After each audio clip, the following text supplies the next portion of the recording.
Hello बच्चों। तो class 12th के चैप्टर 3 यानी कि करंट इलेक्ट्रिसिटी का जो एक टॉपिक है सेल, वो इस साल के बोर्ड एग्जाम के हिसाब से बहुत ज़्यादा इंपॉर्टेंट है। सेल आपको कंप्लीटली आना चाहिए, चाहे सेल के फॉर्मूले की बात हो, चाहे सेल का कॉम्बिनेशन, सीरीज कॉम्बिनेशन और पैरेलल कॉम्बिनेशन दोनों।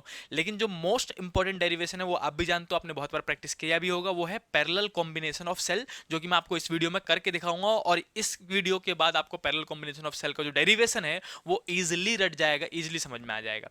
तो चाहे आपको सेल आता है नहीं आता है कोई फर्क नहीं पड़ता, आप ये वीडियो देखो। मैं आपको स्टार्टिंग से बता रहा हूँ कि कौन कौन से फॉर्मूले याद रखने हैं और किस किस कॉन्सेप्ट्स के बेस पे बनेगा। तो मैं बच्चों को देखो, जब पैरेलल कॉम्बिनेशन ऑफ सेल करने जाते हैं बच्चों को, तो मैं पहले सबसे छोटा एक सेल का एक ओवरव्यू दे देता हूं बच्चों को, ताकि बच्चों को डेरिवेशन समझ में आए। देखो बच्चों, जब मैं सेल की बात करता हूं बच्चों, तो सेल को हम रिप्रेजेंट कैसे करते हैं कि पहले एक बड़ा सा डंडा खींचा, फिर छोटा सा, और छोटे वाले साइड में जहां पे नेगेटिव साइड होता है उसके बगल में हम छोटा सा रेजिस्टेंस बनाते हैं। ये पॉजिटिव टर्मिनल है, ये नेगेटिव टर्मिनल, और ये छोटा सा रेजिस्टेंस, इसको हम इंटरनल रेजिस्टेंस आर भी कहते हैं ना। इस सेल का जो ईएमएफ है वो ई मान लो, कितना मान लिया, ई। इसमें से जो करंट निकला हमने उसको आई कह दिया। अब जो अगर आप वोल्ट मीटर लगाओगे इसके पैरेलल में, ऐसे करके यहाँ पे अगर मैं वोल्ट मीटर लगा दूं और इसके अक्रॉस जो पोटेंशियल डिफरेंस नापा जाएगा उसको वी कहते हैं, टर्मिनल वोल्टेज डिफरेंस, अगर आपने पढ़ा हो तो। आपको जितनी चीजें मैंने लिखी हैं उतने में ही एक फॉर्मूला पता होना चाहिए। अगर आई, ई, वी और आर में एक फॉर्मूला होता है, वो अगर आपको पता है, ये पूरा डेरिवेशन इजिली समझ में आएगा। इसलिए बच्चों को मैं साइड में जल्दी से ही बता देता हूँ। देखो बच्चों, जो वी होता है वोल्टेज, जो वोल्ट मीटर आपको नाप के देगा टर्मिनल वोल्टेज डिफरेंस, उसका फॉर्मूला होता है ई माइनस आई आर। बस एक फॉर्मूला छोटा सा आपको रटा होना चाहिए। और इस वाले फॉर्मूले पे न्यूमेरिकल भी है और ग्राफ भी है। ग्राफ कैसे बनता है बच्चों, हम ग्राफ बनाएंगे इसका, जिसमें हम V वर्सेस I का ग्राफ बनाएंगे, वोल्टेज वर्सेस I का। इसका ग्राफ कैसे बनता है, नीचे की तरफ स्ट्रेट लाइन ग्राफ बनता है। जो यहाँ पे वोल्टेज होता है वही EMF E होता है, और इसका जो स्लोप होता है बच्चों वो माइनस का आर होता है। बस एक छोटा सा ओवरव्यू दे दिया, अगर आपको सेल में आपने पढ़ा है तो आपको इजीली समझ में आ जाएगा। एक फॉर्मूला याद होना चाहिए, ये छोटा सा ग्राफ होता है, ग्राफ पे कई बार न्यूमेरिकल आए हुए, अगर आप PYQ भी करोगे तो उसमें 2 नंबर का ग्राफ आ रखा है। तो जब आप वो पढ़ोगे तो आपको याद आ जाएगा कि भैया ने करवाया था, है ना। अब इस फॉर्मूले को ही मैं ओवर करके आपको आई का फॉर्मूला निकलवाना चाहूंगा। आई निकाल लो बच्चों, यहाँ से आई कैसे निकालोगे, आई आर इधर जाएगा, वी उधर चला जाएगा, तो मैं लिखूंगा आई आर इजकल टू में ई माइनस वी। सही लिखा है, आई आर इधर आया, वी उधर चला गया, माइनस बीच में था ही। अब मुझे करंट का फॉर्मूला निकालना है ताकि ये डेरिवेशन समझ सकूं, तो ई माइनस वी अपॉन में स्मॉल आर, ये करंट का फॉर्मूला आपको रटा होना चाहिए। अगर इतना फॉर्मूला पता है आपको बच्चों, ये सेल का आपको मैंने एक टॉपिक वैसे करा दिया छोटा सा, आपका रिवीजन हो गया होगा। आपको दो फॉर्मूले V equal to E minus I R, और इस डेरिवेशन के लिए जो इंपॉर्टेंट फॉर्मूला है वो है करंट का। करंट कैसे निकालते हैं, E M F minus voltage upon में स्मॉल आर। ये वाला फॉर्मूला पता है तो ये डेरिवेशन इजिली समझ में आ जाएगा। 3 नंबर का डेरिवेशन आएगा, 3 नंबर से नीचे कभी नहीं आएगा ये। चलो मैं आपको करके दिखाता हूँ। सबसे पहले कैसे करना है कि इसमें दो सेल लेने हैं आपको। पहला एक सेल लिया जिसका इंटरनलेशन दिखा दिया, और इसी के नीचे में दूसरा सेल ले लो और दोनों को पैरेलल में कंबाइन कर दो ऐसे करके। डायग्राम बनाना कंपलसरी है बच्चों। यहाँ से एक वायर निकाल दिया, यहाँ से एक वायर निकाल दिया, मैंने कह दिया ये पैरेलल में अटैच हो गया। इसका ईएमएफ पहले वाले का E1 कह दो, इंटरनल रेजिस्टेंस R1 कह दो। नीचे वाले का E2 कह दो, इंटरनल रेजिस्टेंस R2 कह दो। ये डेरिवेशन 3 नंबर में आने के चांसेस सबसे ज़्यादा है। और क्या करेंगे, तो भैया हम बोलेंगे अब यहाँ से करंट निकला I1, पहले वाले सेल में से E1 वाले में से करंट कितना निकला, पॉजिटिव टर्मिनल से करंट निकलता है तो I1 निकलता हुआ दिखा दिया, इसमें से निकलेगा I2 और इधर जाके ये बन जाएगा I, ऐसे करके। ठीक। अब आपसे क्या पूछा जाएगा कि अगर इन दोनों को मैं पैरेलल में कंबाइन कर दूं, पैरेलल में कंबाइन करके सिर्फ एक सेल बना दूं, जैसे मान लो पैरेलल में कंबाइन करके एक सेल बना दिया और एक रेजिस्टेंस बना दिया, तो बताओ इसका ई नेट या फिर ई इक्विवेलेंट कितना होगा और आर इक्विवेलेंट कितना होगा, आर नेट कितना होगा। तो बच्चों आर तो इजीली निकाल सकते हो आप। देखो पैरेलल कॉम्बिनेशन है, सबको पता है ये पैरेलल कॉम्बिनेशन है।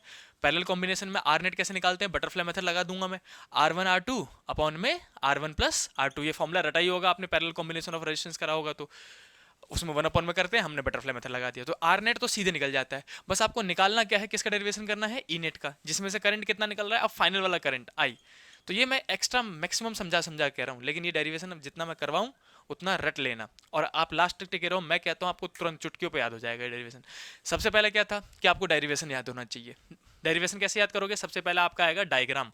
ए वाले पार्ट में बनाओगे डायग्राम, डायग्राम में दो सेल बनाया, ईएमएफ मार्क किया, रेजिस्टेंस मार्क किया, करंट मार्क कर दिया।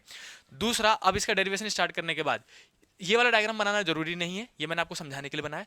डेरिवेशन में सिर्फ ये वाला डायग्राम बनाना है जिसमें दो सेल होंगे, ऐसे करे करंट निकल रखा होगा। अब आप लिखोगे फॉर सेल E1, पहले सेल के लिए पहले सेल के लिए बात कर रहा हूँ।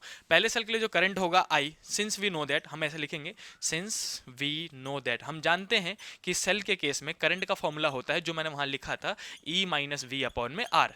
देयरफॉर मुझे अगर आई वन लिखना है, जनरल फॉर्मूला क्या है करंट का, ई माइनस वी अपॉन में आर। अब मुझे आई वन यानी कि पहले करंट का फॉर्मूला फिर दूसरे करंट का फॉर्मूला लिखना है और फिर दोनों को जोड़ के आई के बराबर करूंगा मैं। तो मैं लिखूंगा आई वन जो लिखा जाएगा ई की जगह में बच्चों ई वन आएगा, पहला वाला cell E one, minus V, V बच्चों दोनों के लिए सेम रहेगा, पैरेलल में वोल्टेज सेम रहता है, आपने बचपन से ये चीज पढ़ी है ना। तो जितना वोल्टेज अक्रॉस यहाँ रहेगा उतना ही वोल्टेज यहाँ पे भी रहेगा, तो वोल्टेज सेम रखोगे और अपॉन में इसका रजिस्टेंस आर वन। तो आई वन में E one minus V upon में आर वन। सिमिलरली लिखेंगे बच्चों ऐसे करके, सिमिलरली लिखा हमने four cell E2, four cell E2 की बात करेंगे अब हम। E2 में क्या लिखूंगा मैं, I2 का फॉर्मूला क्या होगा, सेम, E1 की जगह में E2 माइनस वी अपॉन में रेजिस्टेंस आ जाएगा R2। ये क्वेश्चन हो गया 1, एक क्वेश्चन हो गया 2। अब ऐसे करके आपको डेरिवेशन स्टार्ट कर देना। एक डायग्राम, दो करंट का वो भी फॉर्मूला रटा होना चाहिए, ये नहीं बताना है वो फॉर्मूला आया कहां से, सीधे बोलना है कि हम जानते हैं भाई करंट का फॉर्मूला ये है। तो I1 लिखूंगा तो E1 R1 आ जाएगा, I2 लिखूंगा तो E2 R2 आ जाएगा, अकॉर्डिंग टू जंक्शन लॉ। अब मैं लिखूंगा according to junction law, KVL का जंक्शन लॉ है, मैंने लास्ट टू लास्ट वीडियो में junction law, Kirchhoff volt law दोनों समझाया था। नहीं याद है कोई दिक्कत नहीं, सिर्फ नाम लिखना है आपको, कोई अंदाजा नहीं होना चाहिए कि होता क्या है। जंक्शन लॉ ने क्या कहा था कि जितना करंट यहाँ पे आ रहा है उसके जाने वाले करंट के बराबर होगा, यानी कि I1 और I2 को जोड़ के I के बराबर रखना है। I इजकल टू में लिखना है मुझे I1 प्लस I2। समझ में आया सबको? देखो बच्चों, जैसे आपने I1 लिखा है, I2 लिखा है, वैसे ही करके आप I नेट भी लिख देना। यहाँ पे लिखूंगा मैं सिंस I1 का फॉर्मूला क्या निकला है, देखो बच्चों, E1 माइनस वी अपॉन में R1। I2 का फॉर्मूला क्या निकला, E2 माइनस वी अपॉन में R2। वैसे ही करके आप I का फॉर्मूला लिखोगे, I का क्या लिखोगे, देखो I1 में E1 था तो यहाँ पे लिखोगे I तो नेट करंट है, नेट करंट में क्या लिखूंगा मैं, E net minus V same ही रहेगा अपॉन में R नेट। अगर आप इन तीन फॉर्मूले को देखो, मैं हाईलाइट कर रहा हूँ, इस फॉर्मूले को, इस फॉर्मूले को और इस फॉर्मूले को, ये तीनों फॉर्मूले लगभग सेम है। I1 है तो E1 R1 है, I2 है तो E2 R2 है, और I नेट है तो E नेट R नेट है। बाकी ये फॉर्मूला आया कहाँ से, रटना है बस, एक ही फॉर्मूले पर पूरा डेरिवेशन सॉल्व हो जाता है। अकॉर्डिंग टू जंक्शन लॉ मुझे ये समझ में आया, इसको मैं इक्वेशन नंबर 3 कह दूंगा। तो फ्रॉम इक्वेशन नंबर 2, 1 एंड 3, तीनों इक्वेशन में से आप वैल्यू पुट कर दो। I को हटा के क्या लिखोगे, ये वाला पार्ट, I1 को हटा के ये वाला पार्ट, I2 को हटा के ये वाला पार्ट, तीनों पार्ट को सब्सटीट्यूट कर दो, अपने आप डेरिवेशन हो जाएगा। फिर बेसिक शिफ्टिंग करनी है और आंसर निकल जाता है। I को हटा के क्या लिखूंगा मैं, E net minus V upon में R नेट इजकल टू में I1 को हटा के क्या लिखूंगा, E माइनस वी अपॉन में R1, E1 minus V upon में R1। फिर प्लस था तो प्लस लिखा, I2 को हटा के क्या लिखेंगे बच्चों, E2 माइनस वी अपॉन में R2, ऐसे करके लिख दिया। अब सबको पता है डिनोमीटर में जो वैल्यू होती है वो दोनों के नीचे में लिखा जा सकता है। क्या मैं इसको ऐसे लिख सकता हूँ, E net by R net, R net को ई नेट के नीचे भी लिखा और वी के नीचे भी, माइनस वी अपॉन में आर नेट, ऐसे करके लिखा जाएगा। सेम चीज़ यहाँ पे भी करना बच्चों, E1 माइनस R1 और V माइनस R1। समझ लो, बेसिक सी चीज़ें एक बार आपने समझ लिया, आप खुद ही कर लोगे बिना देखे। फिर प्लस R2 को दोनों के बगल में लिख दो, E2 अपॉन में R2 और माइनस V अपॉन में R2, ऐसे करके लिख दिया। अब VV वाले को एक साइड कर दो और EE वाले को एक साइड कर दो LHS में। आ जाओ बच्चों, यहाँ पे करेंगे हम। मेरे पास इस साइड क्या आया था, E नेट अपॉन में R net minus V upon में R नेट, यही आया था। इस गल्टू में इधर E1 बाई R1 और फिर E2 बाई R2 को पहले लिखूंगा और माइनस के V वाले को बाद में, तो इसको इधर ले आए हम। तो प्लस में था वो E2 R2, तो E2 बाई R2 लिख दिया। फिर माइनस में V बाई R1 माइनस में V by R2, V by R1 minus में V बाई R2। बच्चों यहाँ से माइनस V कॉमन लिया जा सकता है तो जल्दी से कॉमन ले लो, E1 R1 प्लस में E2 R2 और माइनस का V कॉमन लिया तो 1 अपॉन में R1 प्लस 1 अपॉन में R2 बचेगा। सही बात है बच्चों। और 1 अपॉन में R1 प्लस 1 अपॉन में R2 पैरेलल कॉम्बिनेशन है, तो इसी को मैं 1 अपॉन में R नेट भी लिख सकता हूँ, है ना। पैरेलल में जोड़ते हैं ना बच्चों, 1 अपॉन में R1 प्लस 1 अपॉन में R2 इक्वल टू 1 अपॉन में R नेट होता है। ये पढ़ा था आपने, पैरेलल कॉम्बिनेशन बटरफ्लाई मेथड लगाओ तो ये और नहीं तो ये। तो यहाँ पे बाकी सेम चीज़, E net minus R net, E net upon में R net minus V upon में आर नेट। अब देखो जैसे ही आप इसको 1 अपॉन में आर नेट लिखोगे, क्योंकि ये पूरा टर्म 1 अपॉन में आर नेट के बराबर है, तो E by R net minus V by R net, अब कट जाएगा, इक्वेशन छोटा हो जाएगा। देखो E1 बाई R1 प्लस में E2 by R2, as it is लिख रहा हूँ मैं सब कुछ पहले वाला ही, ये E2 बाई R2 है, माइनस का V और 1 में आर नेट यानी कि v बाई आर नेट हो जाएगा। अब ये वाला टर्म देखो बच्चों और ये वाला टर्म देखो, ये दोनों ही कट जाएंगे क्योंकि माइनस के v by R net minus के v बाई आर नेट है। इक्वेशन हो गया छोटा, E net by R net equal to में E1 by R one plus में E2 बाई आर टू। ये भी एक फॉर्मूला है जिसको आप कंसिडर कर सकते हो। लेकिन अगर क्वेश्चन में बोला गया है कि ना ई बाई आर नेट निकालो, ई नेट निकालो, बस आर नेट को उधर भगाना पड़ेगा। फिर इजी क्वेश्चन है, इजीली समझाता हूँ वापस यहाँ तक कैसे पहुंचे।